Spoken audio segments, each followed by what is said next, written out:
नमस्कार दर्शक बंधु जय जगन्नाथ आपणकर प्रिय सीरियल भाग्य खेल सिंदूर खेल रही किसी जबरदस्त ट्विस्ट आशा करुँची आज ही प्रोमोटी आपण मानक निश्चय भल लगे।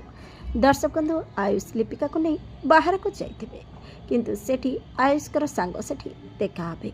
आयुषकर सांग लिपिका को कहे कौन आपण को आयुष किसी कहनी तापर लिपिका पचारे क्यों विषय तापर लिपिका को आयुषकर सांग कहे आयुष को सब बड़े स्टाइलिश आउ सुंदर देखा जाउथुवा मॉडर्न झील पसंद थिला।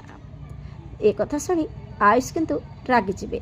आयुष कहे भास्कर बहुत हो गला किंतु आयुषकर सांग कहे आयुष को तू ही तो मते कहूथिलु जे तते केबे भी सिंपल देखा जाउथुवा झील देखा भी पसंद हो किंतु स्टाइलिश झील तते बहुत पसंद तते कौन सुंदर देखा जाउथुवा झील तते छाड़ी दे चली गला। एक कथा सुनी आयुष रागी जिबे आउ बाड़ेबा को जाउथबे लिपिका किंतु अटकाई देबो। दर्शक बंधु आपण को आज प्रोमो देखि केमित लागला कमेंट माध्यम रे जणातु। आगो को कौन नुआ ट्विस्ट आसीबो देखिबा पई जमर भूलिबेनी। आज राति 8 टारे आपणकर प्रिय भाग्य खेलुची सिंदूर खेल।